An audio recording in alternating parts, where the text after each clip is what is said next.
আসসালামু আলাইকুম আমার বন্ধুরা, আমার কলিজার ভাই ও বোনেরা, কেমন আছেন সবাই? আজকে আমার মনটা একটু অন্যরকম একটু কাজ করছে। তো সবার উদ্দেশ্যে আমি কিছু কথা বলবো আমার ব্যক্তিগত বিষয় নিয়ে, আমার অভিজ্ঞতা থেকে কিছু বলবো। ফেসবুক প্ল্যাটফর্মে আমি যতদিন ধরে কাজ করছি, প্রফেশন মোড অন করার পর থেকে এই পর্যন্ত মানে 4-5 মাস হলো আমি এখানে কাজ করছি। তাতে এখানে যতটুকু আমি অ্যাক্টিভ হয়েছি বা অ্যাক্টিভ ছিলাম বা আছি, এতদিনে আমি আমার ফেসবুকের যত বন্ধু এবং ভাই বোন যারা আছেন, যাদের ভালোবাসায় আজকে আমি এই পর্যন্ত, সত্যি একটা ভালো লাগার মুহূর্ত এটা। তো আসলে ফেসবুকে না এলে বুঝতে পারতাম না ভালোবাসা কাকে বলে, ভালোবাসা কিভাবে বিনিময় করতে হয় সেটা জানতাম না। একটা ভাইয়ের প্রতি একটা বোনের, একটা বন্ধুর প্রতি একটা বন্ধুর, একটা ভাইয়ের প্রতি একটা ভাইয়ের যে ভালোবাসা, তাই ফেসবুক প্ল্যাটফর্মে এসে আমি বুঝতে পেরেছি। তো আমি আমার ভাই বোনদেরকে বলে যেতে চাই যে আসলে ফেসবুকটা খুবই এমন একটা জিনিস আমাদের জন্য তৈরি করেছে যে আসলে সত্যি একটা ভালো লাগার মুহূর্ত, একটা ভালো লাগার বিষয়। যে এই ফেসবুকে এমনও কিছু মানুষ আছেন যারা যারা স্টার সেন্ডার, যারা ফুলের ভালোবাসা দিয়ে বেড়ান, নিজের টাকা খরচ করে, নিজের টাকা ব্যয় করে স্টার কিনে অন্যকে গিফট করা। আমি তাকে চিনি না, জানি না, সে হুট করেই তাকে আমরা ভালোবাসা দিয়ে দিচ্ছি বা স্টার দিয়ে দিচ্ছি, ফুলের ভালোবাসা গিফট করতেছি। তো এরকম মনে করেন এখানে এসে আমি অনেক কিছু পেয়েছি, অনেক অনেক, যা বলি তাও মনে হবে যে কম কম বলছি। তো সেজন্য আমি বলবো যে সবাই এখানে থেকে কাজ করে যান।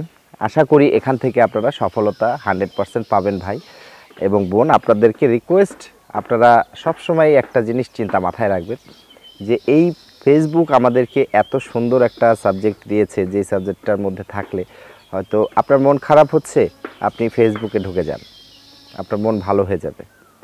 আমি বলছি, আপনার মন খারাপ হচ্ছে, ফেসবুক নিয়ে ব্যস্ত থাকেন, ফেসবুকে সময় দেন, দেখবেন মন মানসিকতা সব চেঞ্জ হয়ে গেছে। ঠিক আছে?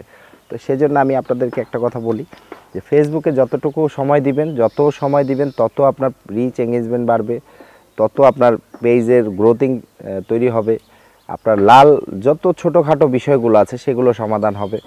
তো আর একটা বিষয় বলি, আপনারা যখন দেখা গেছে আপনার ফেসবুক ড্যাশবোর্ড লাল হয়ে যাচ্ছে বা আপনার পেজ ডাউন হয়ে যাচ্ছে, আপনি হয়তো অ্যাক্টিভ একটু কম হচ্ছেন, এই জন্য এই সমস্যাগুলো হচ্ছে।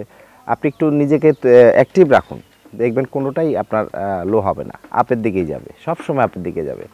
তো এই চিন্তাগুলো মাথায় রাখবেন।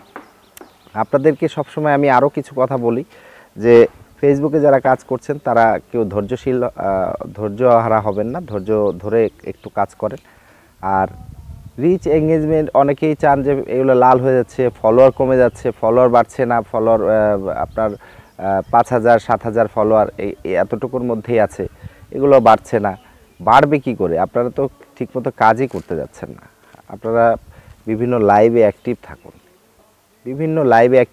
বিভিন্ন লাইভে যুক্ত হন, কমেন্ট করুন। যত কমেন্ট করবেন তত আপনার পরিচিতিটা বাড়বে, আপনার পরিবারে অ্যাক্টিভ হয়ে যাবে সবাই, অ্যাক্টিভ পরিবারগুলো আপনার পরিবারের সাথে অ্যাড হয়ে যাবে। সরাসরি লাইভ থেকে আপনার পরিবারের সবাই অ্যাক্টিভ হয়ে যাবে।